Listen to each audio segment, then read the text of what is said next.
Welcome back to the show, everybody.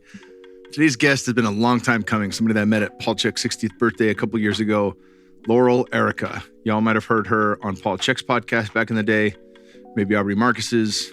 She is a WordMagic queen and a poet and a highly evolved being. Let me just put it that way. She is an incredibly wise and beautiful elder, and it was a pure joy for me to have her on the show. Due to time constraints, this one's a little bit shorter than I would have liked. I will for certain have her back on. If you've never heard of her, totally cool way to get to know her on this podcast, and then check the show notes because I'll link to some of her finer work that she's done via videos as far back as 2010 on YouTube. So we'll have that for you in the show notes. Really, how she's made a name for herself is seeing the world as it is and calling in through the power of our words, the creativity of our words to create something better. And I'm all about it. There we go. Laurel, welcome to the podcast. Hello. This has been so cool. It's been over a year since we met, maybe 2 years. I think Paul's coming up on 62. I think we met at a 60th birthday party. Yes. And I first heard you on his podcast and was blown away by just the beauty of your words and the power behind them, and not just the power behind what you were speaking, but the power in general behind words that does not get seen. You know, I had Peter Crone on the podcast a couple of weeks ago, and one of the things that really stung out to me on a full body resonance, he says, when you're talking about this, you think you're describing something, but your words are not descriptive, they're creative.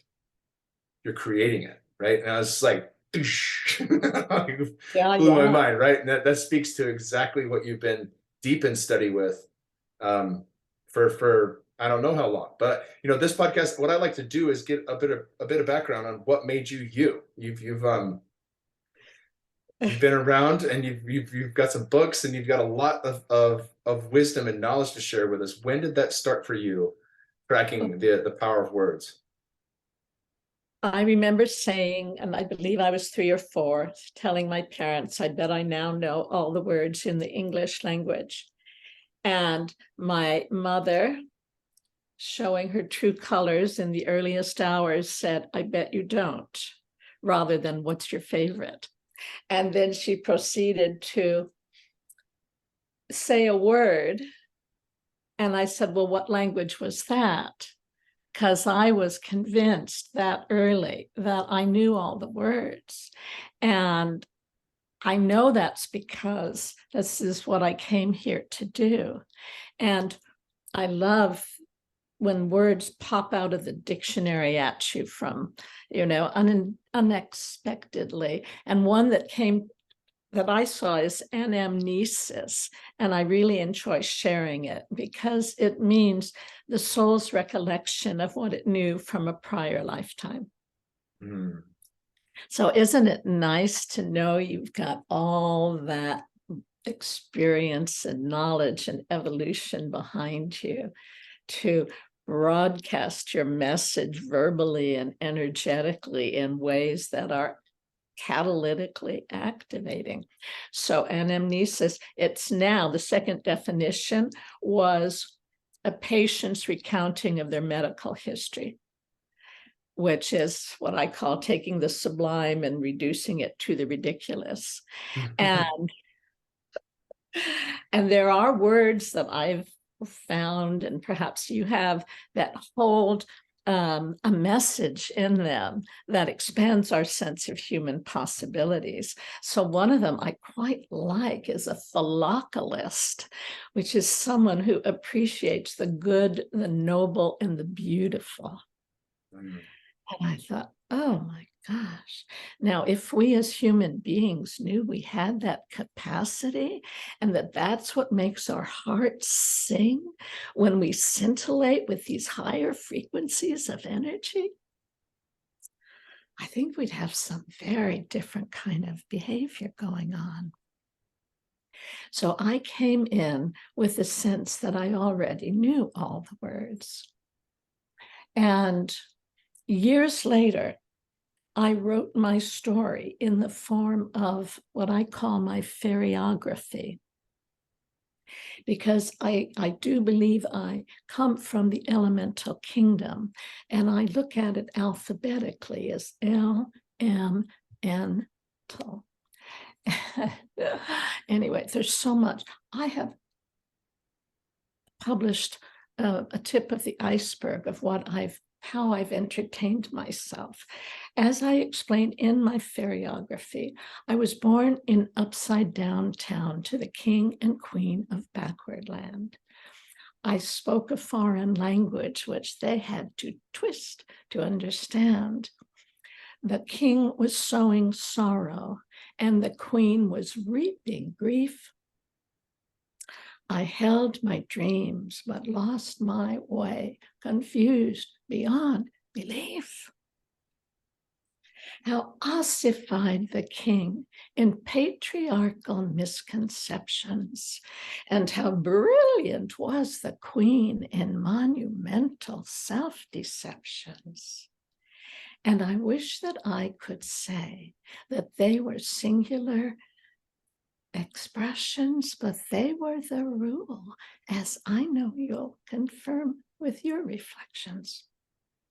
So I went through an unprecedented mindfuck, and I call it a quadruplicitous mindfuck.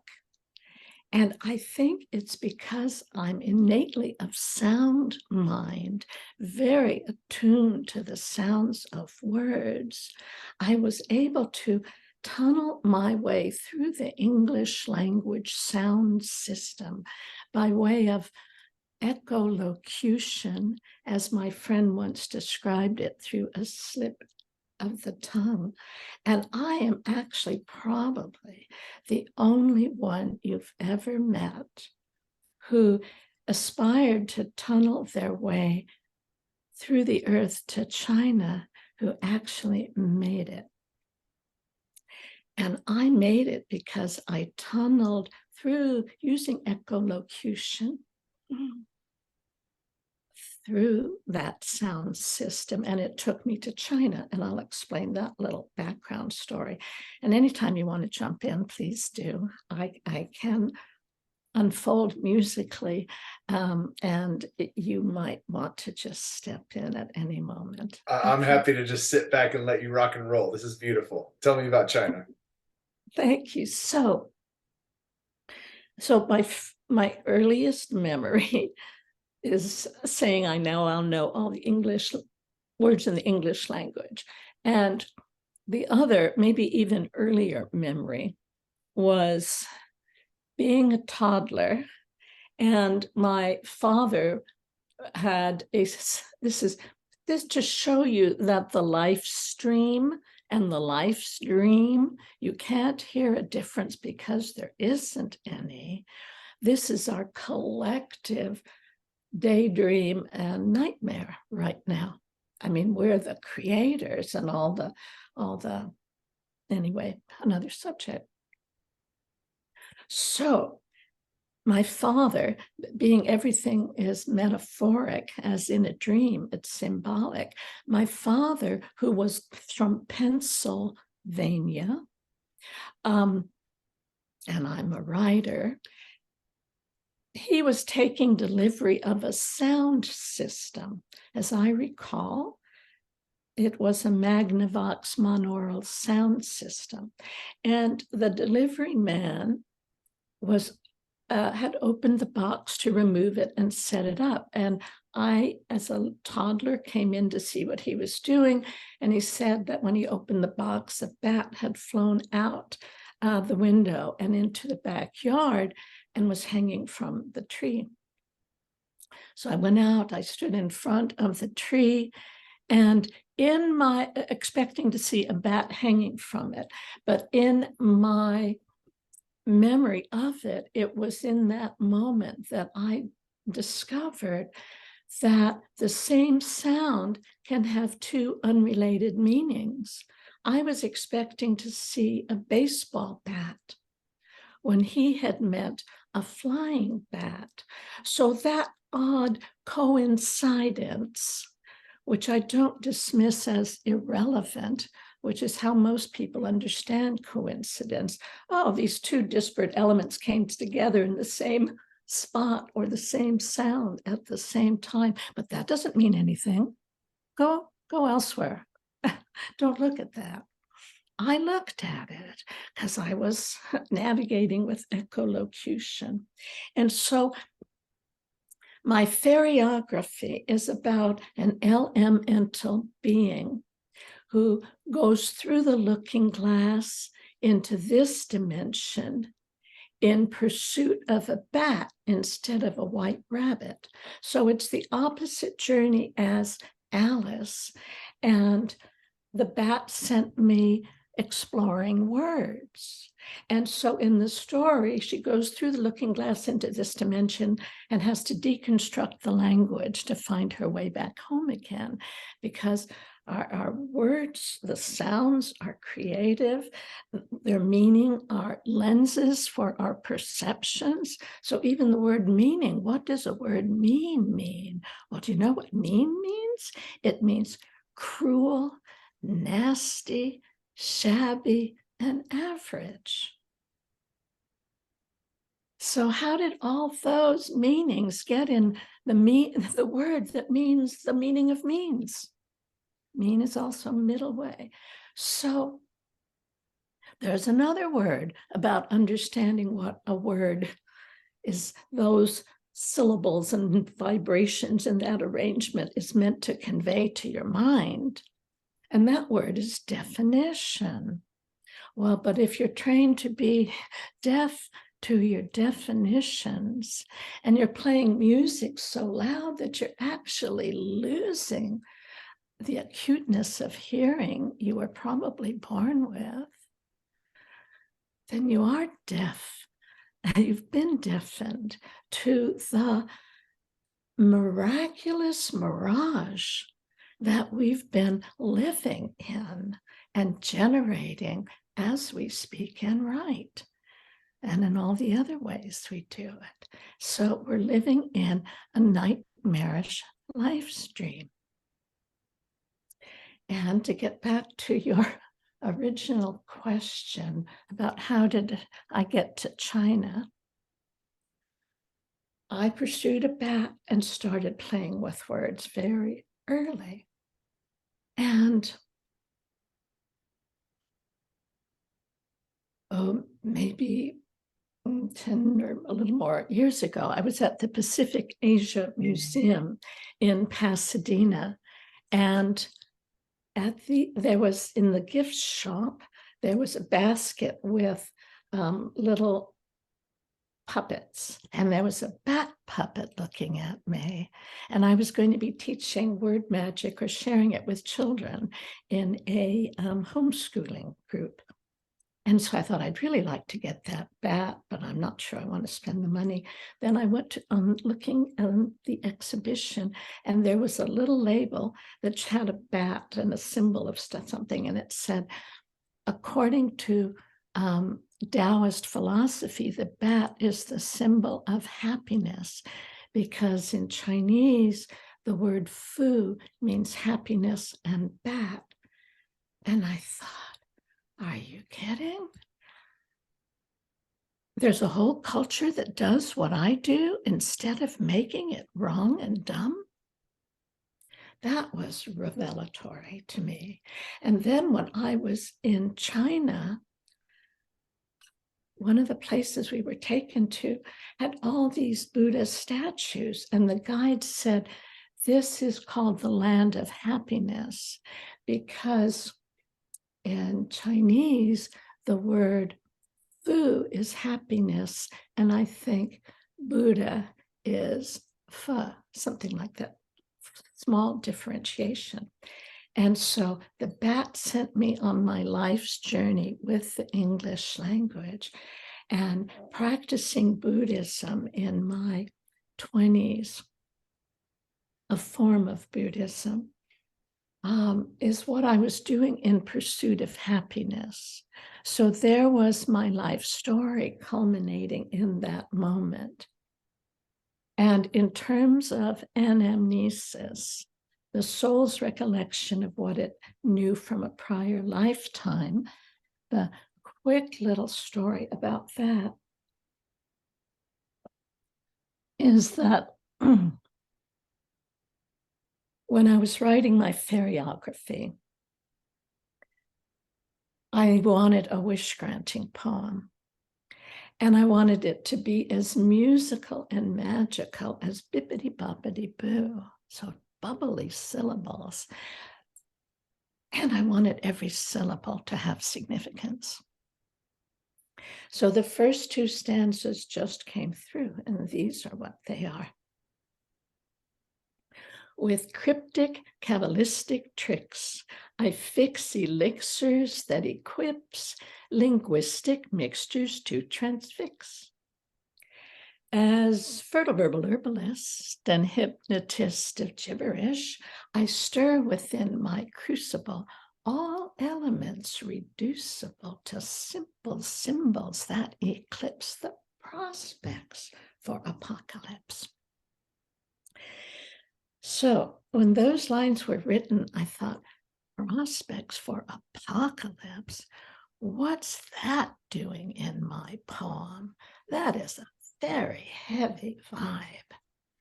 And many years later, I read in a book, I believe it was Healing Mantras by Ashley Farrand, that in the court of Queen Elizabeth I was the wisest, most educated, knowledgeable person, John Dee.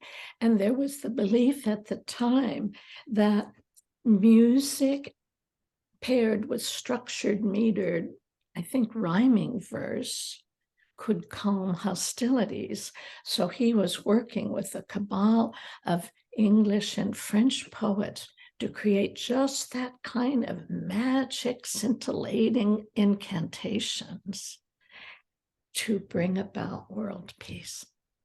And when I read that, I thought, that's why I thought I now know all the words in the English language. I've been at this for a while. One would expect by now I would, but of course I don't, and the language is changing all the time, which is really important because that's one of the things that are meant to be done at this time. One of my little word magic aphorisms is that confusing dimensions creates dementia. So if you try to fulfill a spiritual evolutionary impulse through a physical surrogate, which is mostly what happens through this backward land mirroring dimension of existence, you will go crazy. Addiction is trying to get satisfaction out of the mirror reflection of what you really want.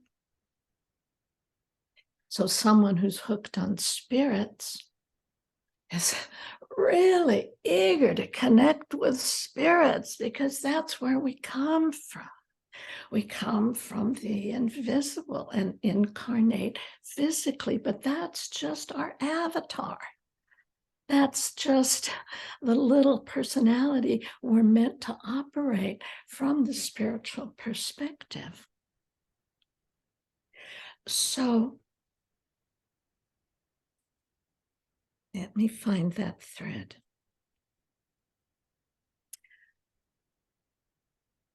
So we are formulating this as we speak and write. And what I was going to was there are evolutionary impulses that are very pronounced within us at this time. Love, of course, is one of them, but some people think love is about fucking. And no, not necessarily. And just think of the fact that the word fuck you is used, it's hurled as an epithet. It's thrown at people like a dart. And yet, if fucking is the most exalted physical experience, especially if you're connected on the spiritual plane and through the heart simultaneously, that's where self-transcendence can really occur naturally, regularly, and in your own bedroom. If you come from that place when you engage in it. But if you're just looking for friction and stimulation, even then it feels good. But to hurl it as a swear word at people, to shoot it off rapidly and frequently, it kind of, in my estimation, I'm not the ultimate authority, I think it loses some of its authority, because it's like having a big weapon and you're shooting off your mouth all the time. And therefore, people just expect that from you. So it doesn't have the impact, and it doesn't stimulate your own creativity to see if you can speak more perceptively and eloquently about what it is you're seeking to transmit to another mind energetically and syllabically.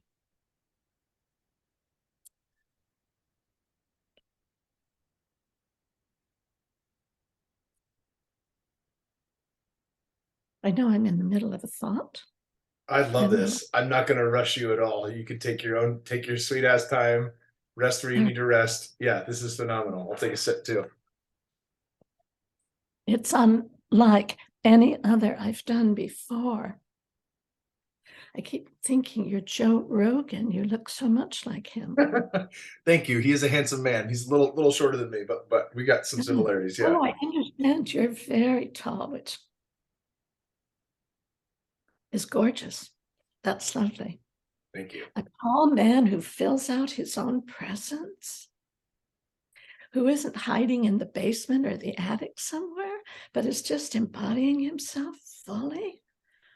What a powerful presence. And how reassuring to those of us who do not have that kind of physical stature and power, yet know we are exquisitely powerful.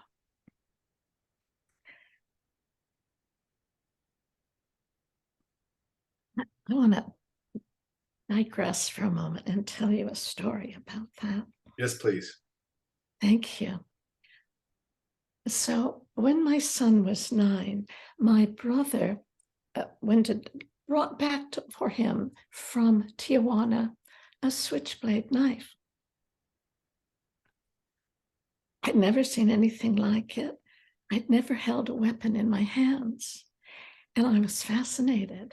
I was also horrified that this is a gift he would give to his nephew, which lets you know how discombobulated the royal family of backward land were. That my brother would think to do something that is beneath idiocy. But speaking of beneath idiocy, when my son was 12 and we moved, I was a single mother, never married. Left his father when I was 2 months pregnant, was meant to be with him because I got pregnant on a very memorable day in the history of humanity. I don't believe I want to go into that story. However, when my son was 12 and we moved, he had muscle strain. So I took him to the pediatrician. I said, he has muscle strain. And he wanted to do blood tests and x-rays, from which he concluded muscle strain, and a bill for me to pay.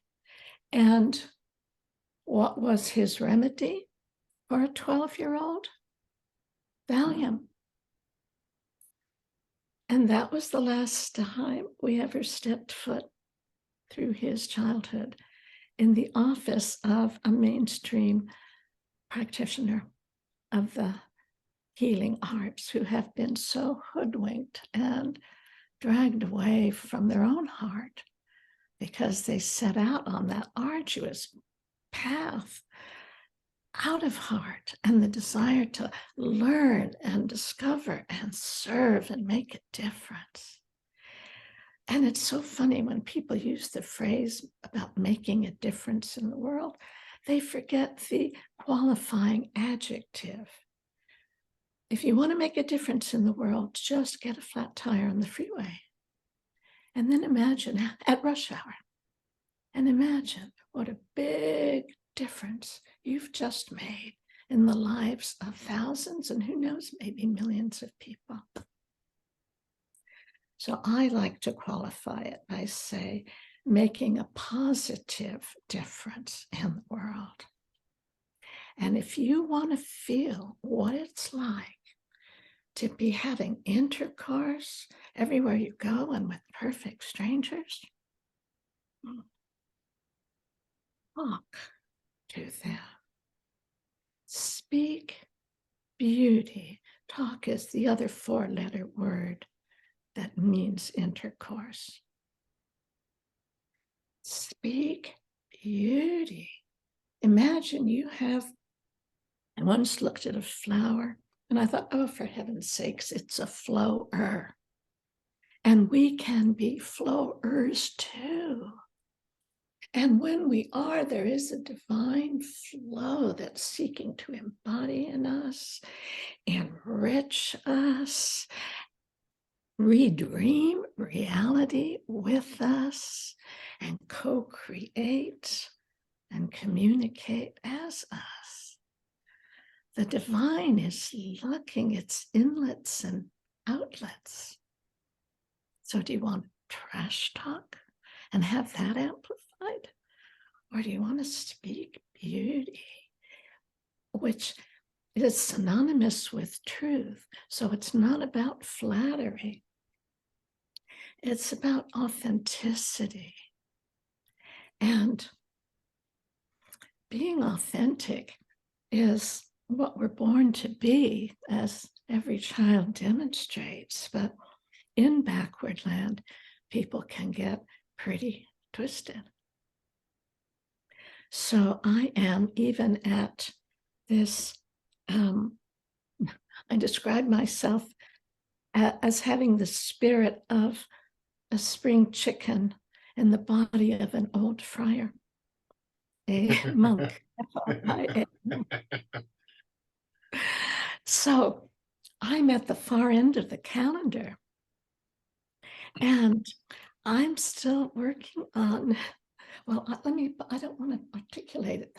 I am still in the evolutionary process, seeking to get freer and freer and freer, because, here's the other piece of the story that I wasn't going to share. And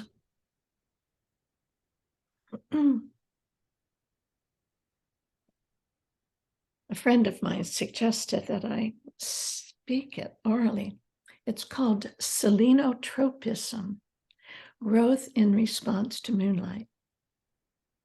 So when I was very little, I had questions about things no one ever talked about. And I thought, I must be very backward, because how could they live a life without the answers to those questions? And so since no one, I figured they'd answered them for themselves already. I didn't know. I thought it was I who was backward. I came in as one of those early imaginal cells that the system has an autoimmune response to. So I assumed I was the backward one. And I thought if I could read their behavior, I could intuit their conclusions. And I know I had a profusion of questions of that nature. The only one I remember is thanks to D.H. Lawrence, his book, perhaps it was Under the Rainbow, something like that, where this young woman is embracing a soldier and feeling her heart contracting like a bead, a tight bead inside her. And I knew the pain of that place so well. And she says, how can I come together with another person before I have centered the moon in my own being? And when I read that, I thought, yes. Now, why don't people talk about that? And so that was an enduring question for me. And I didn't know whether it was literal or metaphoric.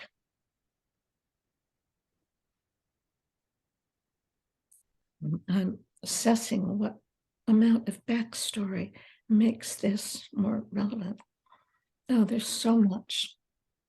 In any case, I believe I have a strong energetic connection with the moon as a human embodiment of lunar energy. I have tangible evidence of it.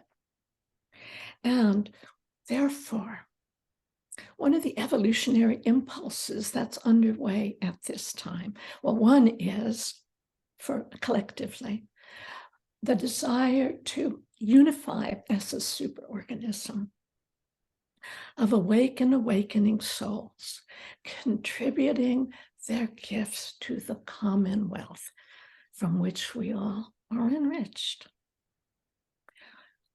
The effort to co-opt that evolutionary impulse and turn it from spiritual to physical has been the effort to create herd immunity. And so in a little summary statement I wrote about all that I have discovered and distilled through a lifetime of playing with words, I wrote, we are on the edge of an evolutionary leap into higher consciousness or an ant heap. And there's a whole lot of energy being directed to turn us into herd immunity, where we are obedient to what is heard and are like autonomous automatons with identical identities.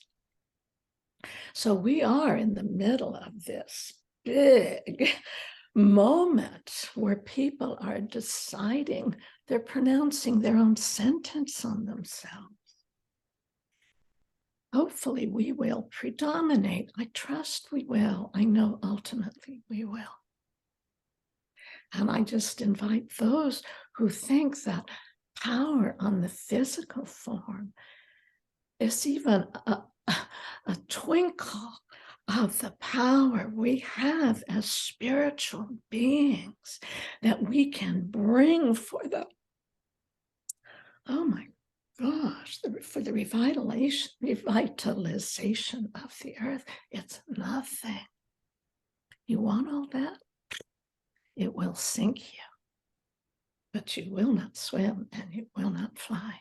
And that's where the rest of us are heading. And you're invited. Think of all these wonderful whistleblowers who are coming out of the heart of darkness and blowing their cover. So, as an incarnation of the moon, which is how it seems to me, and others have reflected it to me, I believe it is possible for me to lead that evolutionary impulse to evolve language that is proliferating with words being stolen, words that have had meanings for generations being stolen. In fact, no, you can't say that anymore. We've decided it's changed. And if you don't agree with us, you're racist, you're bigot, you're homophobic. I mean, they're throwing fuck you words at us in various forms all the time. But there is this evolutionary impulse to evolve language, the spiritual part of it. So in 2010, I posted my YouTube video taking, what is it? The secret spells of the English language. And that's how most people have found my work online. A woman posted it on the Facebook page of Collective Evolution, which had enormous followers, and that's how it went out suddenly and quickly. I asked her to please post the second one, the anthem, which is the antidote, and it's called Taking Command of the English Language, and she never did. So sometimes when people hear my YouTube and others have borrowed my title, one rapper named B period O period B period, he plagiarized it entirely and started speaking it as if it were his own. And I contacted his manager, who gave me a screw off lady, and I contacted YouTube, and they forced him to take it down. But someone else saw it on YouTube, and it's not so much the theft, but the fact that it's a fuck you to yourself, because you're saying you're not a channel to divine ideas that are new in every moment, spoken in a particular way that can resonate and impact people powerfully. You're saying, I can't do it. I have to steal from this person and conceal the steal. Wow, what an impoverished sense of self that has to come from. In any case, people who see my secret spells of the English language often ask, who did this to us? And there's another disempowering question. I think it's important. I think it's curious, but it's like, who do we go after? And the point is that I have 2 points to make, and all of this is conjecture. All of this is me having intercourse with the vein of divine intelligence that I'm particularly attuned to.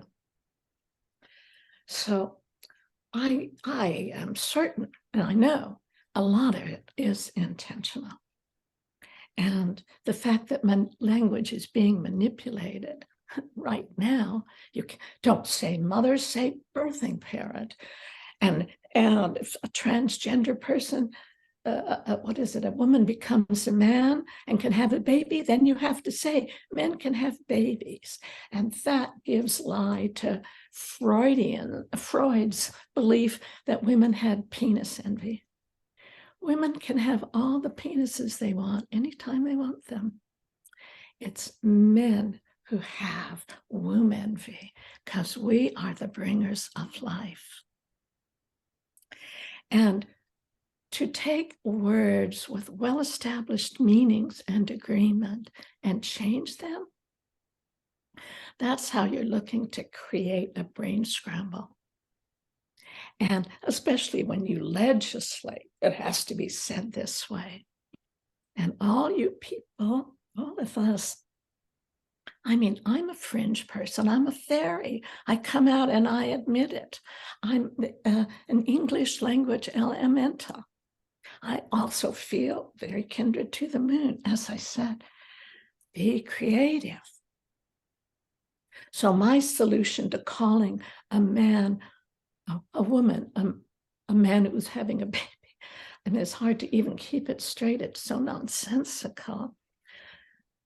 Be creative. Don't expect, just like walk into a 12-step room and they'll tell you, don't expect everyone to change their behavior to protect your sensitivity.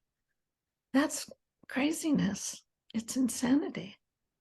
Get creative. So how about a man who can have it, a woman can have a baby? How about a womb plus man? A womb man, okay? So that honors your roots as someone who came onto this dimension with a womb, and honors your choice as well to be a man. Similarly, a man who wants to be a woman, also a womb man, but you could call yourself, I think we need to keep the categories distinct. So womb man for a woman, that transition, and a free male for someone whose origin is male and whose choice is feminine. And that's lovely. We've all been hungry for the feminine agenda. Whether you're masculine or feminine by birth or by genitalia, we're all hungry for mother love. And look at how we've desecrated Mother Earth. And we live inside her womb. I mean, the suicidal impulse, they talk about it in young children.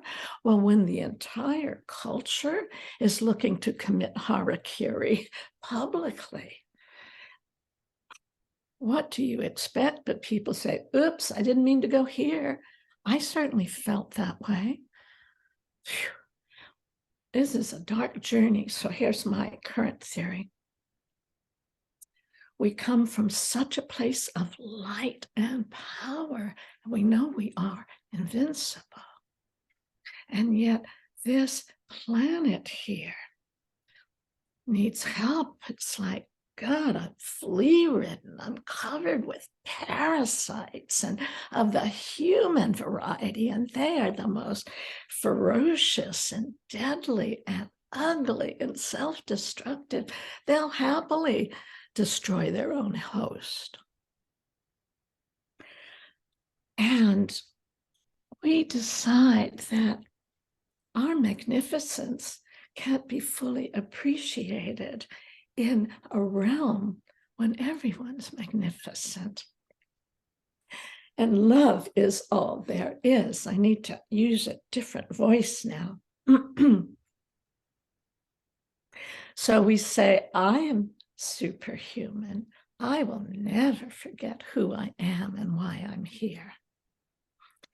And so we agree to tunnel through the heart of darkness and to get trammeled and stomped on and steamrolled over and drawn and quartered in all the ways that they do it here.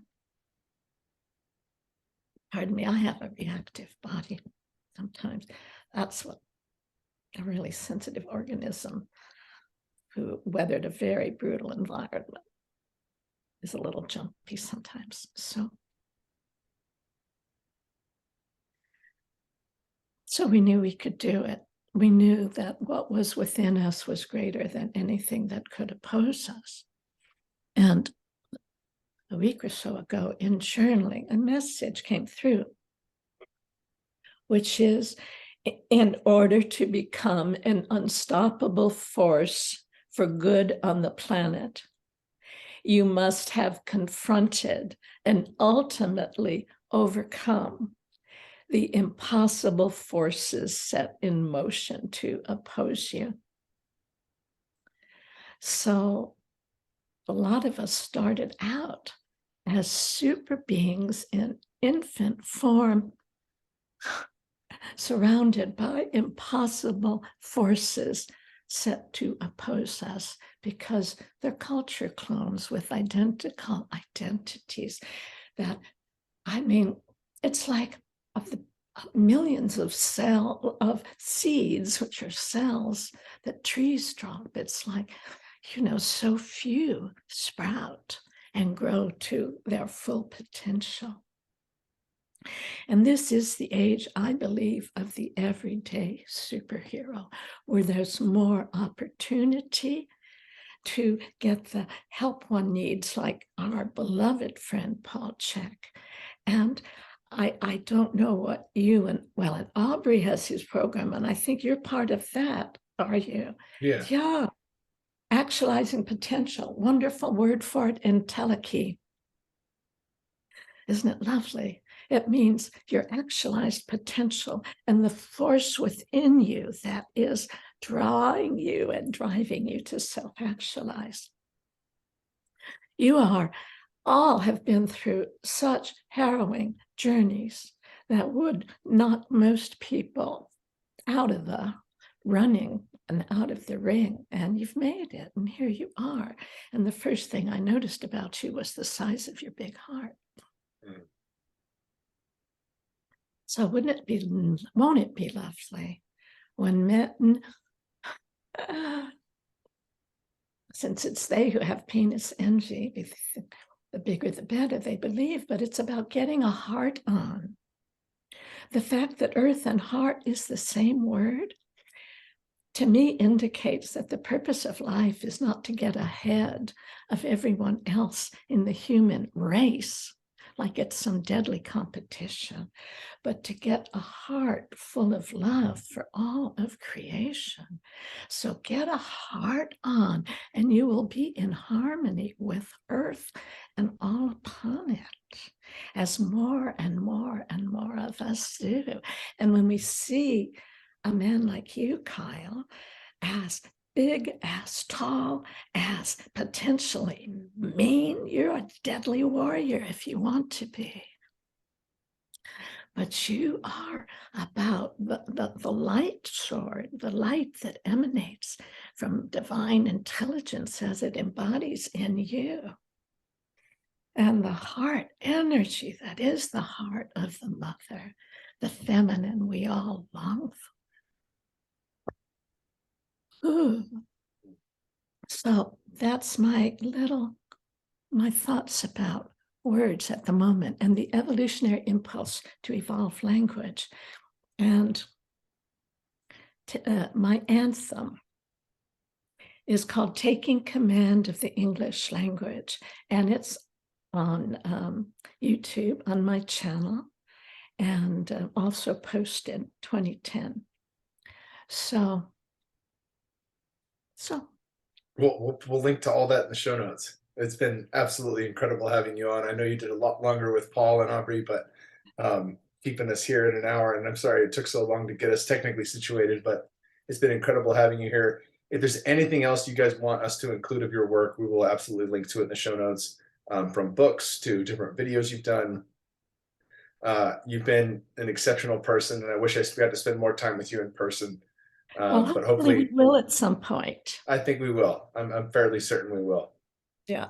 Love your heart, Kyle. Thank you. I'm so honored. Very powerful. Thank you. Thank you, Laurel. Have a beautiful day. You too. Bye-bye.